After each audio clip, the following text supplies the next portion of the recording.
иқдомҳои ҷумҳурии Тоҷикистон дар масъалаи ҳифзу таҳкими захираҳои обӣ, махсусан ҳавзаи периахҳо барои инсоният ва экосистемаи ҷаҳонӣ аҳамияти басо муҳим дошта, 14 августи соли 2024 бо қатномаи махсуси Созмони Милали Муттаҳид даҳсолаи байналмилалии омӯзиши криосфера то соли 2034 дар асоси пешниҳоди мамлакати мо қабул карда шуд. чунон ки ба ҳамагон маълум аст, Тоҷикистон аз рӯзҳои аввалини ба даст овардани истиқлолият кӯшиш кардааст ки бо тамоми давлатҳои дунё як равобити хуби байналмилалӣ баромонад ва дар пайи 33 соли сипарӣ гашта мо сиёсати бисёр самтаи ва дар асоси принсипҳои ҳифзи манфиатҳои миллии Тоҷикистон ва ба назардошти манфиатҳои дигар кишварҳо ҳам баромондаем ва бубинед ки дар давоми ҳамин 33 соли сипарӣ гашта Тоҷикистон чандин намуди дипломатияро ба роҳ мондааст ки хусусан мо метавонем дар ин масъала дар масъалаи дар бораи дипломатияи об акунем ки ин албатта аз ҷониби Тоҷикистон пеш бурда шудааст. Якумин ташаббусе ки Тоҷикистон пеш бурдааст ин масъалаи ҳифзи манбаъҳои об ва истифодаи самараноки об барои тамоми ҷаҳониён аст ва бори аввал ин ташаббус аз минбари Созмони Милали Муттаҳид садо додааст. Албатта то ин дам агар мо шуморем Тоҷикистон муаллифи хусусан ҷаноби олӣ муаллифи 6 ташаббуси байналмилалӣ аст ки 5 таи онҳо марбут ҳастанд ба манбаъҳои обӣ ва инак ина соли 2025 бубинед ин соли байналмилалии ҳифзи периахҳо аст ки он ҳам махсус ба ҳамон равон шудааст ки ҳам мо манбаъҳои обро дар ҷаҳон ҳифз намоем. ин табдири муҳим барои ҳамкории байни давлатҳо, ниҳодҳои илмӣ ва таъсиси экспедитсияҳои муштарак ҷиҳати амалигардонии пешниҳодоти судмандро дар коҳиш додани хавфу хатарҳо аз таъсири иқлим дар бар мегирад. Тоҷикистон ки як лабораторияи табиӣ мебошад, барои омӯзиши ин чангу ғубор як таваҷҷӯҳи хориҷиёнро ҷалб мекунад ки мо масалан дар ҳамкорӣ бо олмон ният дорем ки ин тадқиқотро давом диҳем ва аз ҷумла мо дар шабакаи бо насби лидере ки дар айвож аст, мо ба шабакаи Осиё пайваст шудем ва ҳамроҳӣ бо донишгоҳи Ланҷоуи Чин, яъне коллеҷи илмҳои айрозолӣ, мо ба ҳамин шабака пайваст шудем ки онҳо аз худи Алжир, яъне аз Сахара сар карда то ба Чин зиёда аз 100 лаборатория ташкил карданӣ ҳастанд барои омӯхтани ҳамин яъне убури, яъне интиқоли ҳамин чангу ғубор аз кадом минтақаҳо пайдо мешавад, чӣ хусусиятҳо дорад ва он ба тарафҳои Арктикаю, Антарктидаю дигар Аврупо ки ҳаракат мекунад, азбаски атмосфера системаи динамикӣ ҳаст, ин заррачаҳо тамоми дунёро фаро мегиранд.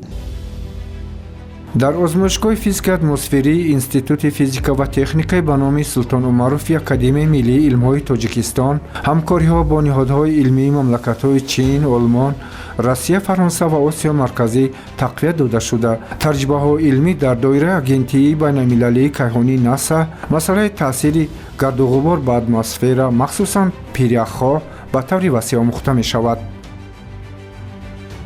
Фотометрии офтобиро гирифтем ки он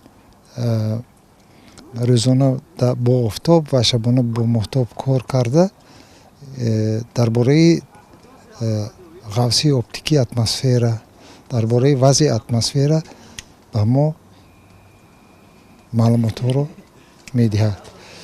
Чунин тадқиқотҳоро мо аз солҳои 2010 дар шабакаи НАСА ки лабораторияи мо пайваст мебошад кор бурда истодаем ва то ин дам дар ҳамкорӣ бо Институти тадқиқотҳои тропосферии Олмон ду таҷҳизоти нодир, яке он лидери барои омӯзиши чангу ғубор ки ба Тоҷикистон ворид мешавад ва дигаре фотометри офтобӣ ки мо як моҳ пеш ба даст овардем, ин тадқиқотҳо дар якҷоягӣ бо институти тадқиқотҳои тропосферии олмон гузаронда мешавад.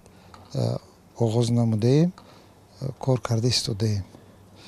ин таҷҳизот дар ҳамаи лабораторияҳои дунё бо ҳамроҳии лидар кор мекунад ва тадқиқотҳо дар савияи баланд гузаронда шуда истодааст ва якчанд мақолаҳо дар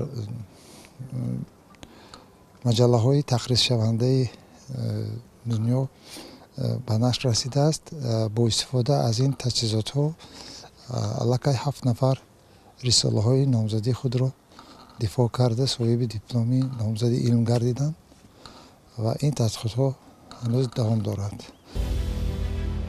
озмоишгоҳи физикаи атмосферӣ бо дастгоҳҳои муосир таҷҳизот муҷаҳҳаз буда, ҳамчунин як сол муқаддам дар мавзеи айваҷи ноҳияи шаҳри Туз пойгоҳи махсус бунёд карда шуд. таҳлилҳои таркиби атмосферӣ вобаста ба воридшавии он ба фазои атмосферии мамлакат ҳоло ба таври васеъ мавриди ташхису таҳлил қарор дода шудааст. мо аз донишгоҳи ланҷо ки мо соли гузашта моҳи 6 июни соли гузашта мо дар ҳамкорӣ бо агентии обу ҳавошиносии кумитаи муҳити зисти назди ҳукумати ҷумҳурии Тоҷикистон дар айвоҷ ҷойгир карда будем. тадқиқотҳо идома доранд ва яке аз таҷҳизотҳои дигар ки оиди омӯзиши заррачаҳои 2 то 2 микрон то 4 микрон то 10 микрон ва то 15 микрон заррачаҳо дар атмосфера буда омӯхта мешавад. барои чӣ ин зарур аст? омӯзиши сифати ҳаво, яъне вақте ки чангу ғубор ба Тоҷикистон ворид мешавад аз қисми ғарбӣ ва аз қисми ҷанубии Тоҷикистон, он вазъи ҳавои кишварро коҳиш медиҳад. чунин воридшавии чангу ғубор одатан аз охирҳои моҳи апрел то охирҳои моҳи ноябр идома меёбад ва вазъи ҳавои кишварро коста мегардонад. алҳол ҳамкориҳои олимони институти физика ва техника бо маркази омӯзиши пиряхҳои академияи миллии илмҳои Тоҷикистон ба таври васеъ ба роҳ монда шуда, масъалаи таъсири чангу ғуборҳо бар сатҳи пиряхҳо вобаста ба минтақа ва ҳавзаи пиряхҳо ба таври доимӣ омӯхта мешавад. дар ин кор гузоштани пойгоҳҳои махсуси обуҳавосанҷӣ ва дар оянда ҳам оҳанг сохтани фаъолияти он бо пойгоҳҳои институти мазкур ба манфиати кор мебошад. аз соли 2014 боз бо ҳамроҳии 15 марказҳои илмии Аврупо ба омӯзиши тағйирёбии иқлим, ба омӯзиши сифати ҳаво ҳамроҳ кор мекунем ва ҳамасола мо вохӯрӣ дорем дар Аврупо дар бораи натиҷаҳои гирифтаи худ дар он ҷо яъне гузориш мекунем. барои давлатҳое ки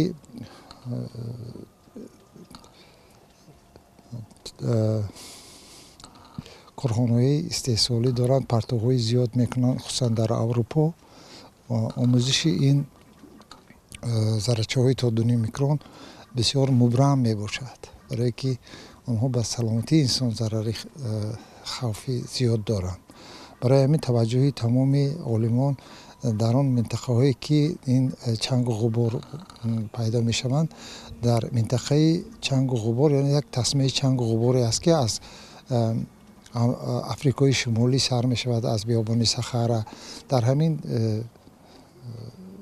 тасмаи чангу ғубор зиёда аз 10 биёбонҳои бузургтарини дунё ҷойгир ҳастанд, аз қабили Саҳрои Кабир, дашти Сахара, даштҳои Эрон, дашти Кабир, дашти Лут, дашти Қизилқум, Қароқум, Аралқум ки нав пайдо шудааст, Аралқум ва инчунин даштҳои Такламакан ва Гоби дар Чин ва Муғулистон ҳастанд. аз ҳамин биёбонҳо чангу ғубор пайдо шуда заррачаҳои то 2 микрон то Арктика мераванд, то Амрико мераванд ва тамоми мардумро ин ба проблемаҳои зиёд дучор мекунанд.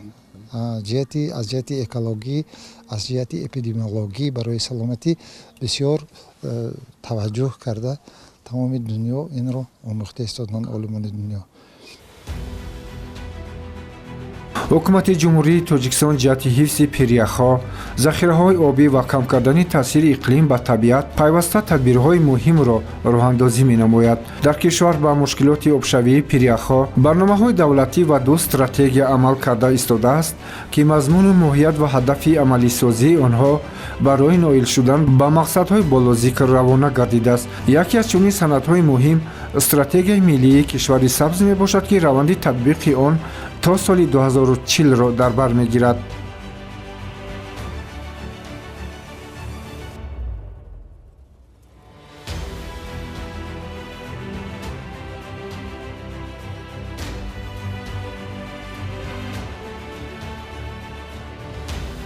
аз ҷониби кумитаи ҳифзи муҳити зист дар ҳамкорӣ бо дигар вазорати доро дахлдор барномаи давлатии кабзоркунии ҷумҳурии тоҷикистон то давраи соли 2040 яъне таҳия гардид ва аз ҷониби ҳукумати ҷумҳурии тоҷикистон моҳи июн яъне ба тасвиб расонда шуд, яъне тасдиқ гардид.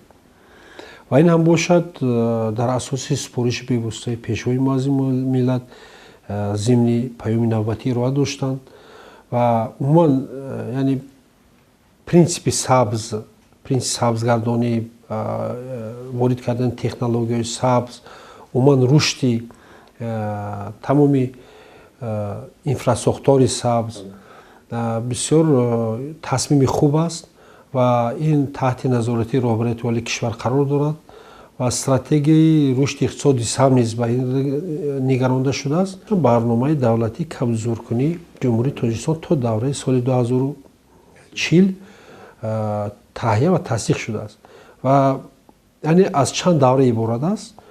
давраи якум яъне нақшае ки мушаххас тасдиқ шудааст солҳои 2025-2028ро дар бар мегирад, яъне 3 соларо ва яъне дурномаи барнома бояд ҷумҳурии тоҷикистон то соли 2040 ҳудуди 2 миллиард ниҳол ва мутазор шинонад. ин яъне саҳми ҷумҳурии тоҷикистон дар минтақа аст. новаст он ки ҷумҳурии тоҷикистон ҳамчун ҷумҳурии ҳассос, ҷумҳурии осебпазир аз лиҳози таъсири тағйирёбии иқлим шинохта шудааст, яъне ин бо саҳми ҷумҳурии тоҷикистон мебошад. яъне ҳудуд кабзоркунии сартосари мамлакат ин на танҳо яъне фақат ба иқтисодиёти миллӣ фоидаовар аст, ин умуман ба минтақа аст, ба ягин саҳми тоҷикистон аст ва мо чунин имкониятро дорем, чунки ҳудуди ҷумҳурии тоҷикистон имконият медиҳад ки яъне ба ҳамин ҳадафҳое ки гузошта шуда истодааст то ҳудуди 2 миллиард яъне буттаву дарахт ноил шавем ва тибқи ҳамин барнома яъне имкониятҳо ҳастанд. нигоҳдории гуногунии биологӣ, яъне коҳиш додани газҳои гулхонаӣ, таъсири номатлуби тағйирёбии иқлимро яъне тавассути кабзоркунӣ ба миён биёрем.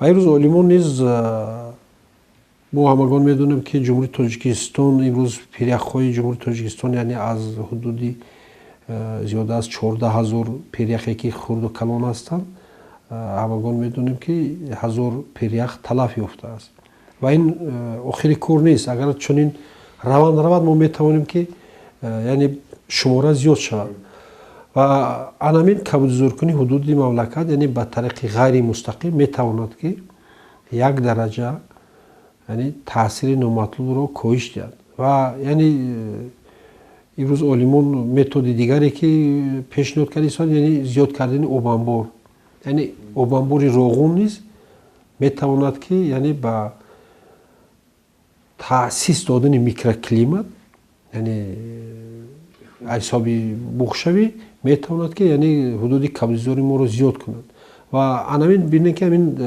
тамоми тадбирҳо чорабиниҳо агар дар маҷмӯъ гирем, яъне на танҳо тозагии ҳавои атмосфера, яъне пиряхҳои мо низ як дараҷа эмин мешавад.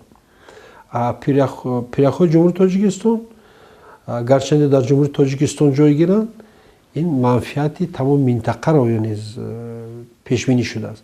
яъне ҳудуди 60% ташаккулёбии оби минтақа аз ҷумҳурии тоҷикистон аст. яъне умуман фикр кунем агар ҳифзи муҳити зист яъне манфиатҳои миллиро дар бар намегирад, яъне манфиатҳои байналмилалӣ минтақавиро дар бар мегирад, яъне бисёр соҳаи ҳассос аст ва дар маҷмӯъ яъне бояд ҳамин занҷира аз ҳама тараф бояд фикр бояд кунем. яъне агар мо обамборҳоро зиёд кунем, ҳудуди кавзор кишварро зиёд кунем, мо метавонем ки пирахои худро ҳифз кунем. бинобар он як занҷирае ҳаст ки бояд ҳама ин риоя карда шавад. тағйироби глобалии иқлим сол то сол гармтар шудани ҳаво аз мушкилоти ҷиддии экологиест ки таи чанд даҳсолаи охир ҷомеаи ҷаҳониро ба ташвиш ва ба мушкилоти азим рӯбарӯ кардааст. оқибати ин тағйиробӣ ба захираҳои обии Осиёи марказӣ таъсир расонида сол то сол таназзули ҳавзаи пиряхҳо бештар мегардад. ин дастгоҳ дар 8 дарозии мавҷе ки аз нури ултрабунафш сар мешавад то наздикии инфрасурх аст, оид ба омӯзиши оид ба ғафсии оптикӣ, яъне чангу ғуборе ки дар масофаҳои аз самти офтоб мо метавонем муайян кунем, чӣ қадар тағйир меёбад шаффофии атмосфера дар ҳамин нуқтаи масалан Душанбе фарз карем. дар айваҷ бошад ҳамин гуна таҷҳизот насб карда шудааст, вай дар биёбон аст, мо дар шаҳри Калон ҳастем, ин масофа тақрибан 260 километр аст. мо медонем муайян кунем ки дар биёбон чӣ вазъият аст, дар шаҳри Душанбе чӣ вазъият аст. ин оиди ғафсии оптикии атмосфера аст. дуюм масъалае ки мебинем мо бо ин таҷҳизот қабати азонро муайян кунем ки чӣ қадар азон дар атмосфера ҳаст, чӣ қадар буғи об дар атмосфера ҳаст, чӣ қадар дар таркиби атмосфера газҳои NO2 ҳаст ва инчунин чӣ қадар заррачаҳо тақсимоти онҳо чӣ гуна аст. бо истифода аз ҳамин таҷҳизот мо муайян карда метавонем ки кадом заррачаҳо чӣ тавр тақсимот шудаанд. инҳо бисёр тадқиқотҳои нодир ҳастанд ки ҳассосияти бисёр баландро талаб мекунанд. масалан мо бо истифода аз лидар метавонем то ин лидар ба кайҳон равона карда мешавад ва тақсимоти заррачаҳоро то 20 километр мо дида метавонем ки дар болои атмосфераи Тоҷикистон кадом намуди чангу ғубор, кадом партовҳои саноатӣ ё ки биёбон аст ё вай аст муайян кунем. яъне аз баландӣ тақсимшавӣ одатан бисёрии чангу ғубор то баландии 5 километр аст меояд ва мумкин дар 1.5 то 2 километр баландӣ аз сатҳи замин аз ҳама бисёртарин чангу ғубор бошад, барое ки дар ҳар як қабади 100 метра бо истифода аз лидар мо метавонем бинем ки консентратсияи ин заррачаҳо чӣ гунаанд. об асосилаи ҳавзаи пиряхҳо дар ҷаҳон махсусан Осиёи марказӣ зиёд аз 90% оби дарёҳо дар обёрии кишоварзӣ сарф гардида сол то сол дар минтақа талабот вобаста ба тағйири иқлим зиёд мегардад.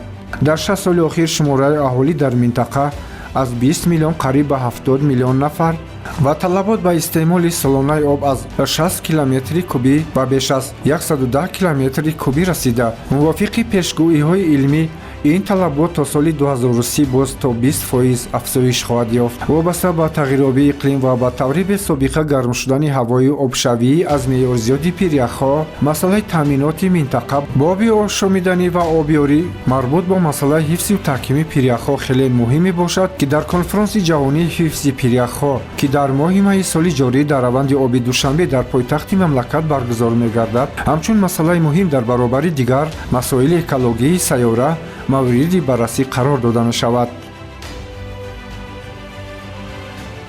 аввали солҳои 2000-ум якум ташаббуси ҷумҳурии Тоҷикистон эълон кардани соли оби тоза буд, соли 2023 ва ин ташаббус соли 2023 моҳи август дар шаҳри Душанбе яъне натиҷагирӣ карда шуд ва давра ба давра зарурат ба миён омад ки умуман масъалаҳои ҳифзи муҳити зист, масъалаҳои захираи об, масъалаҳои тағйироби иқлим ин бисёр масъалаҳои ҳассоси ҷомеаи ҷаҳонӣ аст. 10 солаи омӯзиши илми креосфера ба миён омадааст.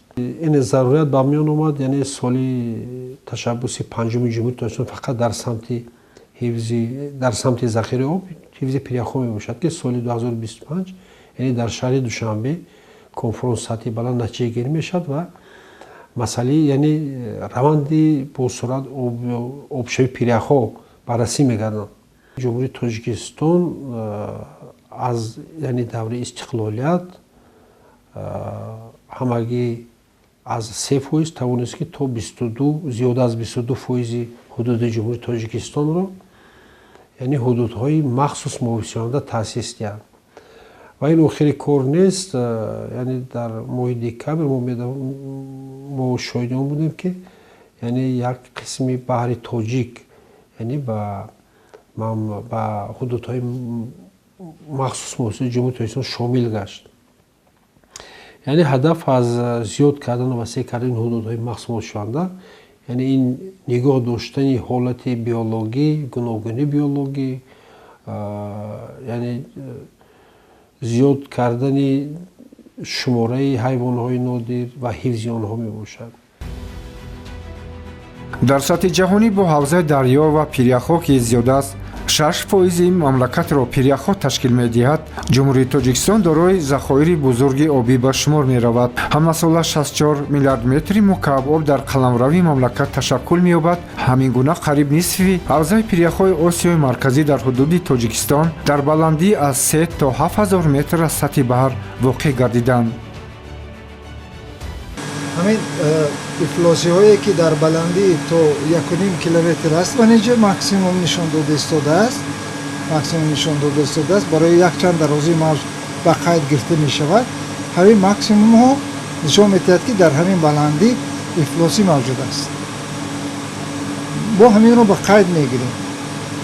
вақте ки чангу ҳозир тоза аст ҳаво, ҳамин айрозолҳое ки дар баландии то аз 1.5 то 3 километр мавҷуд аст, инҷо ба қайд гирифта шуда истодааст. дар вақти чангу ғубор ҳам ҳамин хел максимумҳо зиёд мешаванд ҳисоби ҳамин. ва аз рӯи таносубҳои ледарӣ мо муайян мекунем ки ин партовҳое ки дар инҷо пайдо шудагӣ аз куҷо пайдо шудагӣ аст. бо ҳисоби ҳамин модели ҳайсплит мо муайян мекунем ки яъне ин партовҳо аз куҷо омадааст. яъне масири баръакси онҳоро омӯхта муайян кардан мумкин аст ки аз куҷо ин партовҳо ба Душанбе ворид шудааст ё ба ҷумҳурии мо ҷойгир шудааст ва самти ҳаракати сели ҳавое ки ҳамин боёро ифлосиҳоро мебиёрад мо муайян карда метавонем. натиҷаи иқдомҳои наҷиби роҳбарияти олии мамлакат буд, ки санаи 14 декабри соли 2022 маҷмӯаи умумии Созмони Милали Муттаҳид зимни ҷилосияи 77-уми худ қатномаи соли 2025 соли байналмилалӣ ҳифзи пиряхҳоро, ки аз ҷониби ҷумҳурии Тоҷикистон пешбарӣ гардида буд, бо иттифоқи оро қабул кард. он яке аз қатномаҳои нодир ба ҳисоб меравад, зеро дар он ҳам эълони рӯзи байналмилалӣ ва ҳам соли байналмилалӣ дарҷ гардидааст. ин иқдоми президенти ҷумҳурии Тоҷикистон муҳтарам Эмомалӣ Раҳмон бо ҳамовозии амиқи 153 давлати узви Созмони Милали Муттаҳид пазируфта шудааст. ҷомеаи ҷаҳонӣ таи чанд даҳсолаи охир дар натиҷаи ҳодисаҳои номатлуби табиат ба монанди тағйирёбии иқлим ва гармшавии глобалӣ хеле дар ташвиш аст. бояд қайд кунем ки бо сабаби зиёд шудани бесобиқаи аҳолӣ дар кураи замин ва ин ба он оварда мерасонад ки дар натиҷа инсоният рӯ ба саноат орад ва дар натиҷаи зиёд шудани корхонаҳои саноатӣ ва партоби газҳои гулхонаӣ ба атмосфера гармшавии глобалӣ дар як раванди босуръат идома дорад. ва бояд қайд кард ки тағйирёбии иқлим ва гармшавии глобалӣ таъсири аввалиндараҷаи хешро ба пиряхҳо ба захираҳои боришоти сахти атмосферӣ ба захираҳои обӣ расонида истодааст. чунки об асоси ҳаёт ва манбаи ва об асоси ҳаёти инсоният ба шумор меравад таи чанд даҳсолаи охир норасоии оби тоза дар кишварҳои экваторӣ ва тропикӣ ба қайд гирифта шудааст. қатномаи мазкур аҳамияти пиряхҳоро ҳамчун ҷузъи таркибии даври гидрологӣ ва таъсири ҷиддии обшавӣ бо сурати онҳоро ба иқлим, муҳити зист, саломатии инсон ва рушди устувор дар бар мегирад. инчунин дар ин санад таъкид шудааст ки таъсири гармшавии глобалӣ боиси коҳиши густурдаи криосфера шудааст ки дар натиҷа устуворӣ дар минтақаҳои баландкоҳҳо кам шуда, миқдору мавсими маҷрои об ва захираҳои обро дар ҳавзаҳои дарёҳои барфу пиряхдор тағйир додааст. масъалаҳои экологӣ, алалхусус таъмини ҳифзи пиряхҳо ба суботи экологии наслҳои ояндаи аҳолии Тоҷикистон ва минтақа нигаронида шуда, мутаассифона таҳдиду хатарҳои муосир аз ҷумла мушкилоти тағйирёбии иқлим ин равандро ба таври ҷиддӣ халалдор карда, таъсири он ба захираҳои об ба хусус пиряхҳо бисёр возеҳ ва нигароникунанда мебошад.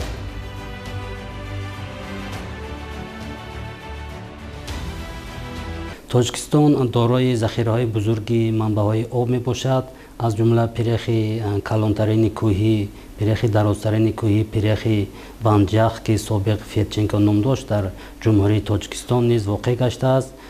бояд қайд кунем ки ин пиряхи бузург дорои захираи бузурги оби тозаи ошомиданӣ мебошад ва пиряхҳо худ чӣ ҳастанд? Пиряхҳо обанборҳои бузурги табиӣ дар минтақаҳои баландкӯҳ мебошанд ва инсоният наметавонад ки дар баландии 5-6 ҳазор метр чунин як обанборҳои бузурги оби тозаро чӣ бунёд кунад, вале табиат барои инсоният барои ин кор қодир аст ки ба мисоли пиряхҳо ин чизро мо мушоҳида мекунем. дар натиҷаи гармшавии глобалӣ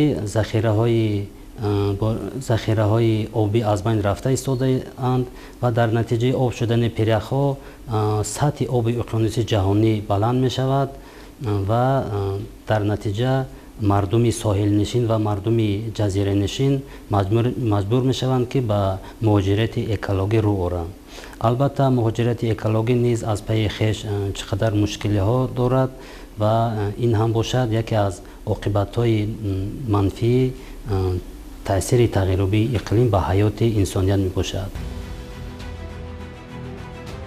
дар натиҷаи гармшавии иқлим дар бисёр минтақаҳо ғарид чашм дошт бо сурати таҳдидкунанда обшавии пиряхҳо ки манбаи оби нӯшокиянд ба назар мерасад.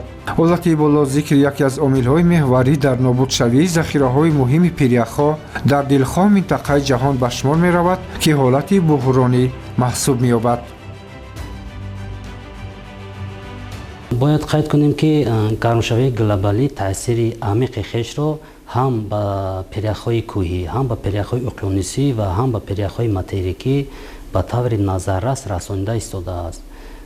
олимон бар он ақидаанд ки баъд аз солҳои 2030 дар қисмати арктикии кураи замин ки дар он ҷо бевосита уқёнуси яхпазии шимолӣ воқеъ гаштааст, мин баъд дар фасли тобистон шояд яхбандӣ ба қайд гирифта нашавад.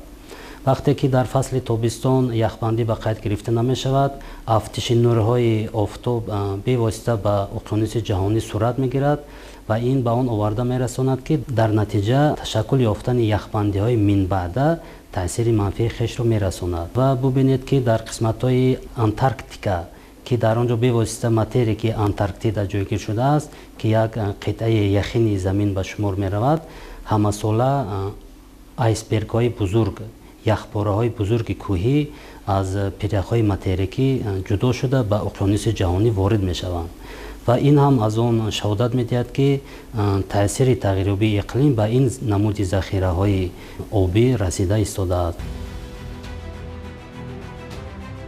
маҳз бо дар назардошти пешниҳоди ҷонибии ҷумҳурии Тоҷикистон оид ба таъсис намудани бунёди махсуси байналмилалии ҳифзи пиряхҳо санаи 14 декабри соли 2022 маҷмӯи умумии Созмони Милали Муттаҳид қарор оид дар назди Созмони Милали Муттаҳид таъсис додани фонди боварии байналмилалӣ барои саҳмгузорӣ ба ҳифзи пиряхҳоро қабул намуд. раванди мазкур боз як қадами устувори ҷомеаи ҷаҳонӣ дар самти дастгирии ташаббуси ҷумҳурии Тоҷикистон буда, дар ин замина замина омодагии ҷомеаи башариро ҷиҳати таъмин намудани бехатарии захираи пиряхҳои сайёраи замин исбот менамояд ва ҷумҳурии Тоҷикистон аввалин шуда дар байни кишварҳои ҷаҳон ба хазинаи ин фонд маблағгузорӣ намуд, ки шоистаи пайравӣ дар ҷаҳони муосир ба ҳисоб меравад.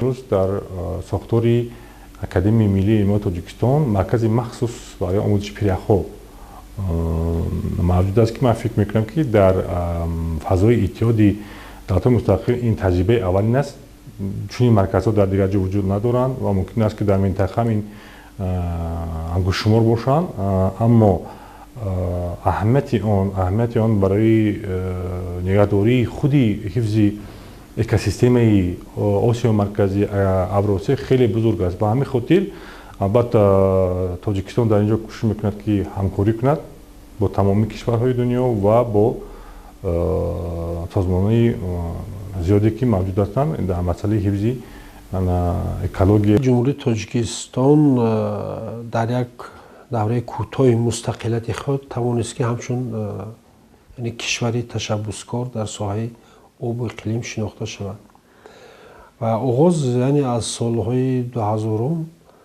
تشبث‌های جمهوری تاجیکستان دوره به دوره از طرف سازمان ملل متحد با قطعنامه‌های مخصوص در هم‌آوازی با همه دولت‌های جامعه جهانی یعنی قبول گردیدند. این بسیار باعث فخر است و هدف از پیشنهاد چنین تشبث‌ها من باید قید کنم که یعنی بشردوستی مردمی تاجیک رو نشان می‌دهد. ما میدونیم که از ازل ما مردمی بشردوست بودیم تاجیکان و یعنی مسئله هایی که وابسته به امنیت جهانی دارن، مسئله عموما تغییر اقلیم، مسئله ذخیره و مسئله حفظ محیط زیست، یعنی از طرف جمهوری تاجیکستان اکثرا وقت مورد بررسی در سازمان ملل متحد قرار میگیرند. дар чаҳорчӯби пешниҳодҳои ҷумҳурии Тоҷикистон дар соли 2025 баргузории конференсияи байналмилалӣ оид ба ҳифзи пиряхҳо дар шаҳри Душанбе бо иштироки аксари кишварҳои ҷаҳон бозгӯи давлати пешоҳанг ва бунёдгузории ташаббусҳои созандаву фарогир будани ҷумҳурии Тоҷикистон дар арсаи ҷаҳонӣ мебошад.